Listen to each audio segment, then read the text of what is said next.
Whispers across starlight, Doctor. Aya Chen rubbed her eyes as the artificial dawn crept through the blinds of her quarters on Nexus 7. The remote research outpost orbited a gas giant in the Epsilon Tauri system so far from Earth that messages took weeks to arrive. She had chosen this isolation deliberately after the painful end of her career at the Interstellar Botanical Institute. Another night, another dream, she whispered to herself, reaching for the journal beside her bed. For the third week in a row, Aya had dreamed of the same garden filled with crystalline plants that seemed to sing when touched, and in the center of that garden a woman with purple skin and eyes like twin nebulae.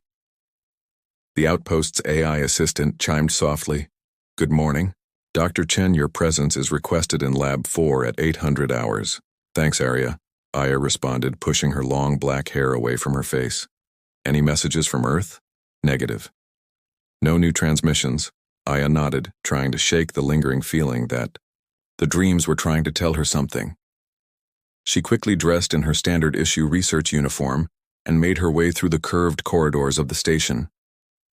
The walls hummed with the familiar vibration of the outpost's life support systems. The lab was empty when she arrived, and Aya took advantage of the solitude to examine her latest experiment, a series of hybrid plant species designed to survive the harsh conditions of terraforming projects. She checked the growth charts, noting the promising progress. "Your plants are thriving," came a voice from the doorway. Aya turned to see Kai, the station's engineer, leaning against the frame.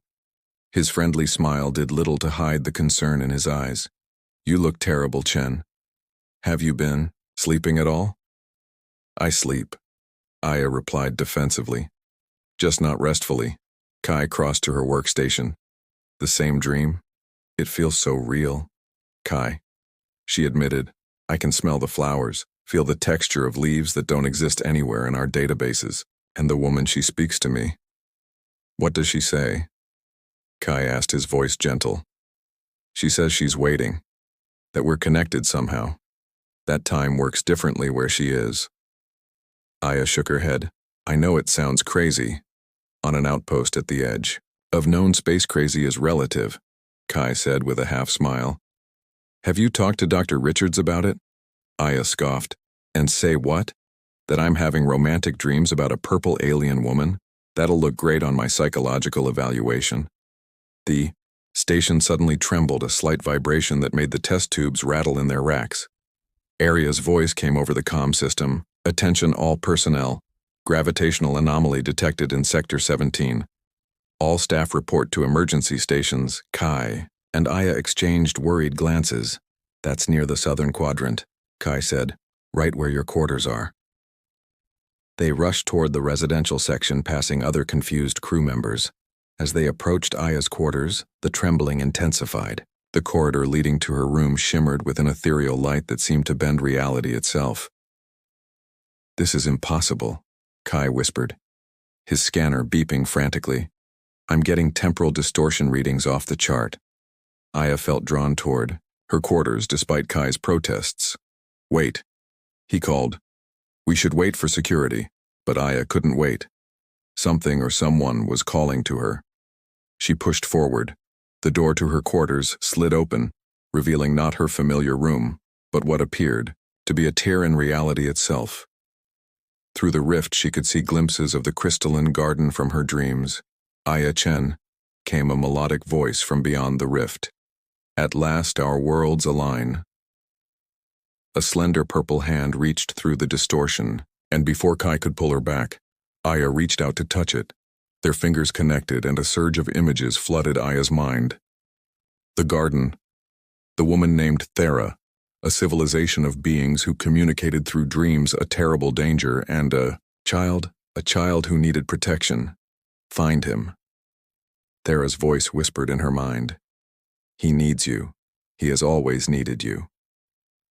The rift collapsed with a sound like shattering glass, and Aya fell backward into Kai's arms. The room returned to normal except for a small crystalline flower on the floor where the rift had been. "Aya," Kai said, his voice shaking. "What just happened?" Aya picked up the alien flower, its petals glowing with inner light. "She's real, Kai," she whispered, "and something is coming." The cosmic intersection. 3 days after the Rift incident, security on Nexus 7 had doubled with the arrival of a new officer. Alex Cooper stood at 6'2" with shoulders that filled his uniform and dark eyes that missed nothing. As the station's new head of security, he had been briefed about the gravitational anomaly, but not about the purple flower now hidden in Aya's quarters. "Dr. Chen, I need to speak with you about the incident," Alex said as he entered the lab, his voice carrying the slight accent of someone raised in the outer colonies. Aya looked up from her microscope, where she had been examining the alien flower's cellular structure. "Officer Cooper, I've already given my statement to the Science Division." "Yes, but your statement mentions nothing about what you actually saw," Alex replied, closing the door behind him. "The energy readings from your quarters matched nothing in our database." Aya felt a flutter of unease. "I told them there was a momentary visual distortion, probably caused by the anomaly." Alex leaned against her workstation, his expression softening. "Dr. Chen, I'm not here to cause trouble, but I've seen readings like those before, on Proxima B 7 years ago, and they preceded something important." Before Aya could respond, Aria's voice interrupted. "Attention, all personnel, unidentified object entering orbit. Collision course detected, impact in Sector 22 in approximately 4 minutes. Alex's hand went to his communicator. "Cooper to bridge. What's the object's size and composition?" The response came through with static interference. "Small, possibly a scout ship or escape pod. Origin unknown." "I need to go," Alex said, already moving toward the door. "Stay in the secured areas, Dr. Chen." Instead, Aya followed him. "I'm coming with you." "This isn't a botanical emergency," Alex argued as they hurried through the corridor. "Trust me, Officer Cooper, I need to be there." Something in her voice must have convinced him, because he didn't argue. Further, they reached the transport shuttle as alarms blared throughout the station. Kai was already there, programming coordinates. "The object changed course," Kai explained as they boarded. "It's going to land, not crash, and it's headed for the northern ridge." The ride to the impact site took less than 10 minutes, the small shuttle skimming over the barren surface of Nexus 7's moon. When they arrived, they found not destruction, but a perfect landing. A small craft unlike any in human registries had embedded itself partially in the rocky soil. Its surface shimmered with an iridescent material that seemed to pulse with life. "Stay back," Alex ordered, drawing his standard issue pulse weapon. Kai get readings from a safe distance, but Aya felt no fear, only a strange certainty. The dreams, the rift. Thera's voice, all of it had been leading to this moment. As if responding to her thoughts, the craft's surface rippled and a section melted away, revealing an opening. "Something's coming. Out," Kai warned, his scanner beeping urgently. From the ship emerged not an adult alien but a child, a small figure with human features but skin, the color of twilight purple. The child couldn't have been more than 3 years old, with eyes that swirled, with galaxies just like Thera's. The child stepped unsteadily onto the moon's surface, protected by some kind of personal atmospheric shield. Then those cosmic eyes fixed directly on Aya. "Mother," the child said in perfect standard English, the voice clear despite its youth. "She said you would find me." Alex and Kai both turned to stare at Aya, whose hands had flown to her mouth in shock. "I don't understand," she whispered. I can't be." The child approached, holding out a small crystalline pendant identical to the flower in Aya's lab. "Thera said to give you this. She said it would help you remember." Alex lowered his weapon, confusion evident on his face. "Dr. Chen, do you know this child?" Before Aya could answer, the pendant activated, projecting a holographic image of Thera. The purple-skinned woman Aya had seen in her dreams appeared between them, her expression one of desperate hope. "Aya, if you're seeing this, then our child has found you." The recording began. "I couldn't come myself. The Council has forbidden all contact with humans after discovering our connection. They don't understand what we shared across the dream veil. Our child carries both our genetic signatures, though you may not remember the union. It happened in the dream time where our souls met while our bodies remained separate. Our kind can create life through such bonds. though it has been forbidden for generations. The hologram flickered. They're coming, Aya, both for our child and for you. The pendant contains everything you need to remember our time together and to protect our little one.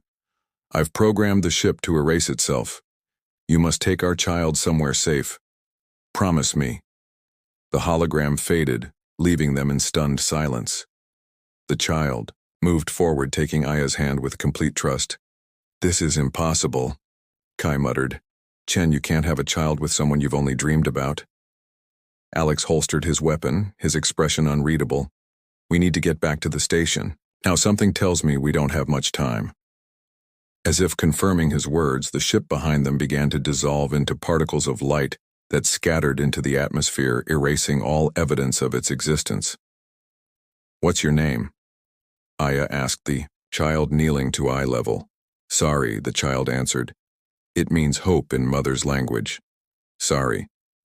Aya repeated, feeling an inexplicable connection to this impossible child.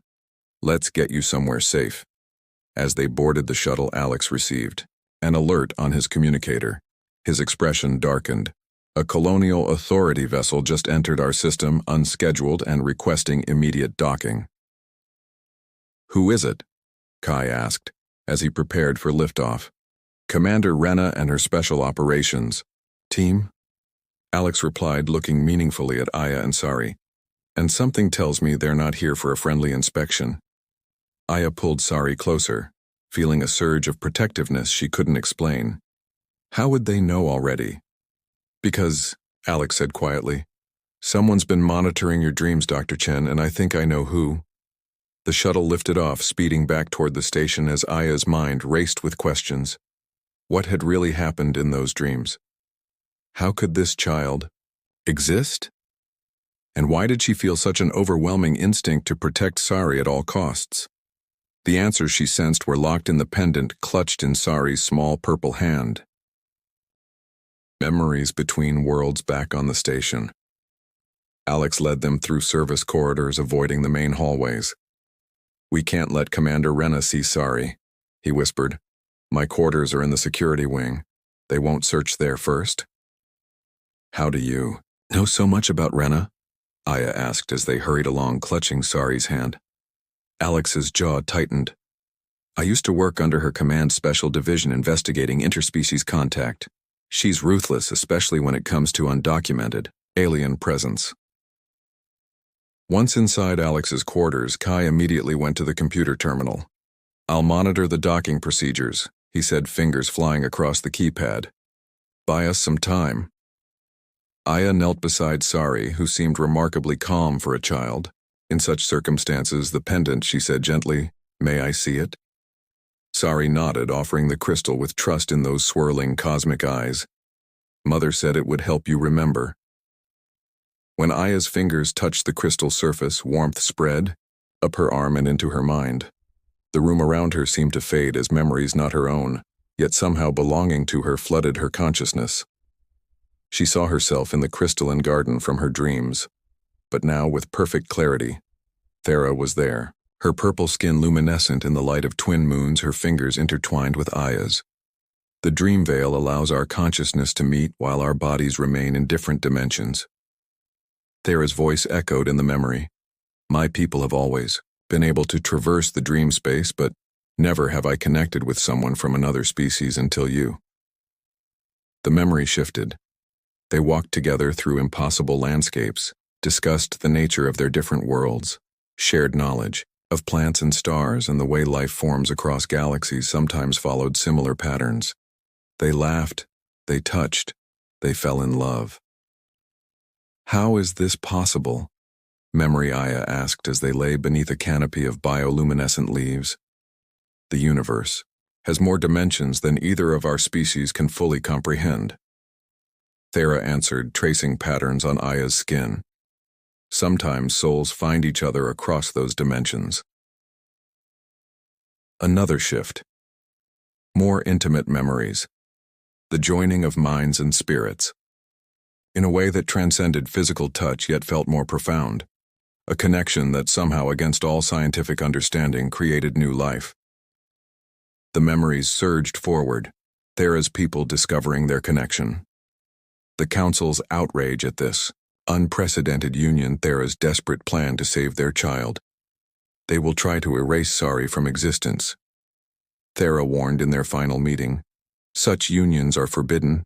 I can hide our memories from you temporarily to protect you, but when the time is right, you must remember. I won't let anyone harm our child memory." Aya promised Aya. Alex's voice pulled her back to the present. "Are you all right?" She blinked, finding herself sitting on the floor of Alex's quarters, tears streaming down. Her face, "I remember," she whispered. "Not everything, but enough I remember, Thera." Sari climbed into her lap with the natural ease of a child seeking comfort.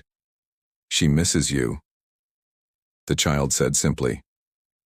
"The council of her people," Aya explained, looking up at Alex and Kai. "They discovered our connection when they learned about Sari they wanted to." She paused, glancing at the child. "They considered her an abomination, a threat to their genetic purity." Kai looked skeptical, but his voice was gentle. "Chen, that's impossible. You can't have a child with someone you've never physically met. Thera's people. The Navarans, they exist partially in a dimension adjacent to ours." Aya tried to explain. "Their consciousness can travel through what they call the dream veil. They can form connections that transcend physical contact." "And somehow that connection created Sari?" Alex asked, gesturing to the child. "I know how it sounds," Aya said. "But look at her. She has my eyes beneath those galaxy swirls, my genetic structure combined with Thera's." The station's communication system crackled to life. "Attention Nexus 7 personnel. This is Commander Rena of Colonial Special Operations Unit 9. All staff are ordered to report to the main hall for identification. Verification station lockdown protocols are now in effect."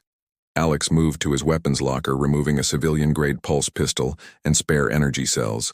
"They're searching for Sari," he said, his voice low. "And possibly you, Aya.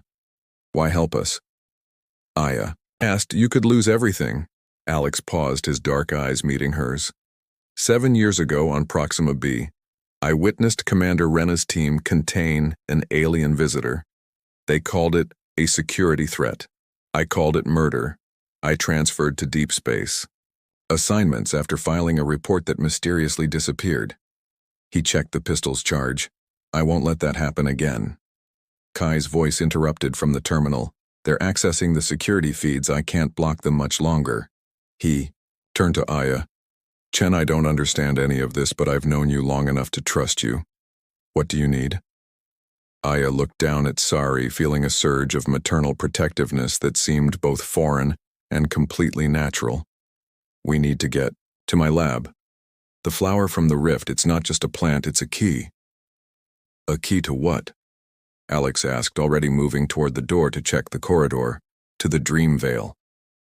Aya answered. To Thera. If I can re-establish our connection, she might be able to help us. Kai shook his head. The lab will be the first place they search after quarters. Then we need a distraction. Alex said thoughtfully. Something big enough to draw attention away from the research wing.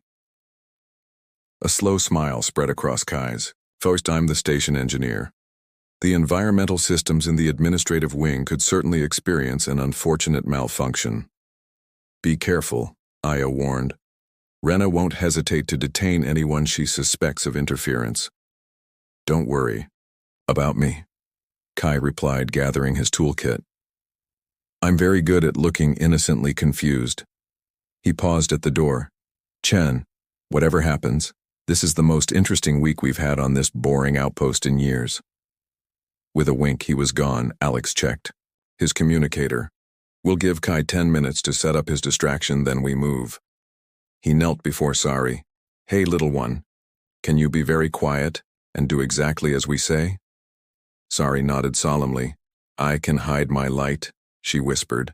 And before their eyes, the purple glow of her skin dimmed, becoming almost gray. Mother taught me for safety. Alex and Aya exchanged surprised looks. That's perfect, Aya said, pulling Sari into a tight embrace. You're amazing. For the next few minutes they waited, intense silence, Aya's mind racing through the fragments of memories unlocked by the pendant. The love she had shared with Thera, across dimensions, seemed impossible. Yet the proof sat in her lap, small fingers playing with the pendant. "It's time," Alex said, checking his communicator. "Kai's distraction should be starting now." As if on cue, alarms blared from the far side of the station. Alex cracked the door, peering into the corridor. "Clear, let's move." They hurried through the service passageways. Sari held tightly in Aya's arms, her skin still maintaining its muted coloration. They had almost reached the research wing when voices echoed from around the corner. "Check every lab," came a harsh female voice. The anomaly readings were strongest. In the botanical section, Alex pulled them into a supply closet, closing the door silently as footsteps approached. "Commander Rena," he whispered, his body positioned protectively in front of Aya, "and Sari." Through the thin door, they heard Rena continue. "The subject made contact with Dr. Chen. We know they've established a link. Find her and you'll find the alien child." The footsteps passed, and Alex exhaled. "They know too much. Someone's been monitoring your dreams for a long time, Aya. The pendant." Sari whispered suddenly, her voice urgent. "It's calling." The crystal in her hand had begun to pulse with soft light. Aya felt it too, a pulling sensation toward the lab and the flower waiting there. "We need to hurry," she said. "Something's happening." They slipped from the closet and dashed the final distance to Aya's lab. The door required her biometric scan and slid open with a soft hiss. Inside, the crystalline flower had grown impossibly, now the size of a dinner plate and pulsing with the same rhythm as the pendant. "It's responding to Sari's presence," Aya realized, placing the child down beside her workstation. "And to the pendant." Alex secured the door. "Whatever you're going to do, do it quickly. They'll check here again soon." Aya placed the pendant beside the flower, watching in amazement as tendrils of energy connected the two objects. The flower began to expand, opening like a portal that shimmered with the same distortion she had seen in her quarters, and through that growing portal, a familiar face appeared.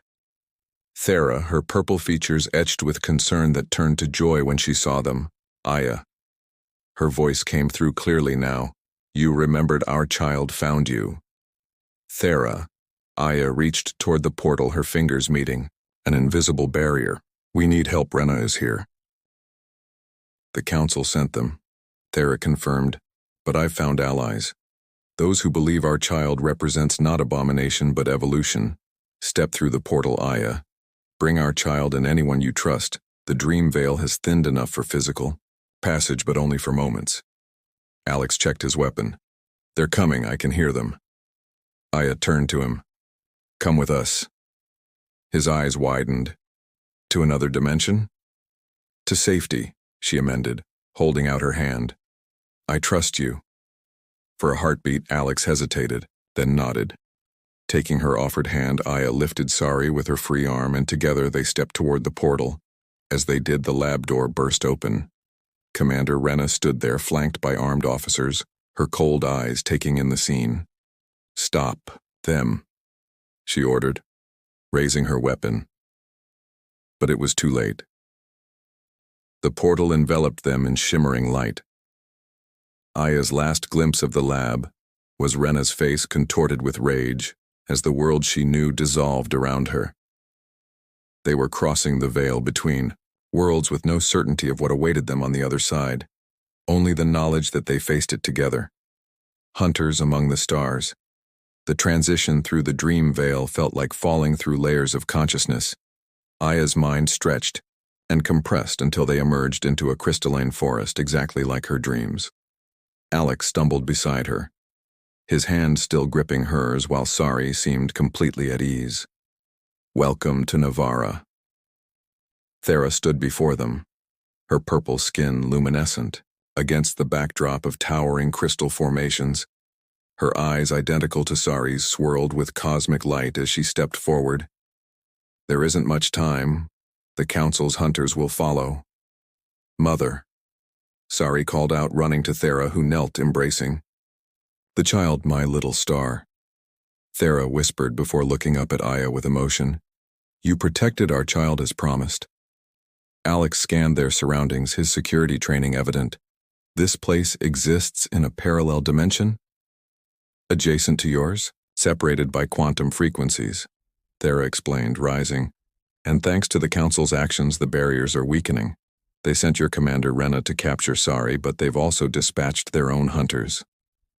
A distant sound like crystal, bells ringing in alarm, echoed through the forest. They've detected your arrival.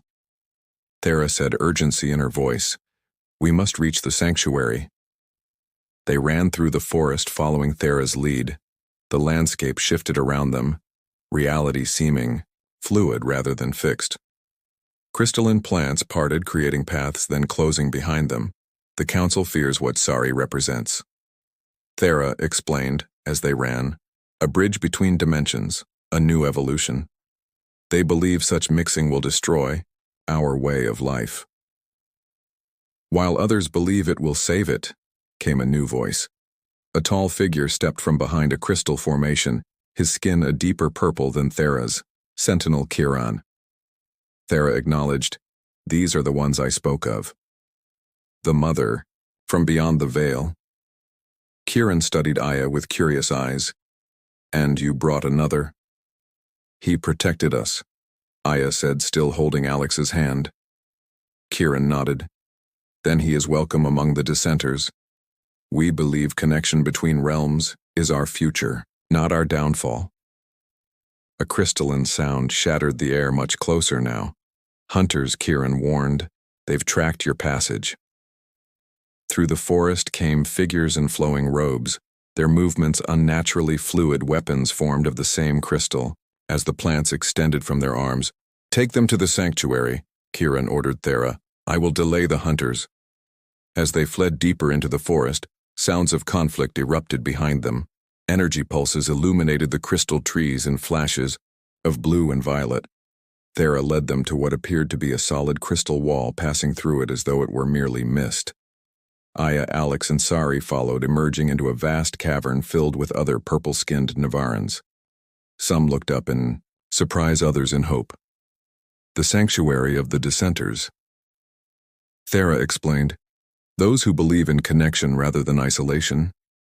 An elderly Navaran approached, leaning on a staff of twisted crystal.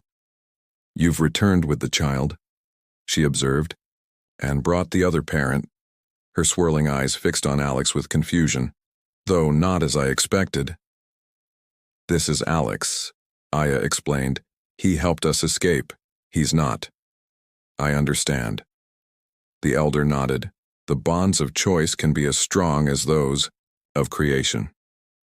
He has joined your family unit by choice rather than birth. Before they could correct the misunderstanding, the cavern trembled. Crystal dust rained from above. They've breached the outer barriers. Someone called the Council has gone too far. The elder said, her voice hardening. They would destroy their own kind to prevent change. Thera knelt beside Sari, whispering instructions. The child nodded solemnly and approached Aya and Alex. Her small purple hands took one of theirs. Each Sari knows what to do, Thera said, joining them. Our child exists in both worlds, belonging fully to neither, which makes her a key. A key to what? Alex asked. To the third path. The elder answered, neither your world nor ours, but something. Knew something the Council fears more than anything. A world where our kinds exist together. The cavern shook more violently. Crystal shards fell around them as the sound of hunters grew closer. Now, Sari, Thera urged. Remember what I taught you. Sari closed her eyes, concentration evident on her small face. The pendant around her neck began to glow intensely, as did Thera's matching crystal. Around them, reality itself seemed to bend and shift. Hold on to each other, Thera commanded, and, whatever happens, don't let go. As the hunters burst through the sanctuary's entrance, Sari's power flared, creating a bubble of energy around the four of them. The last thing Aya saw was the elder's peaceful smile as the world dissolved once more, beyond the veil of dreams.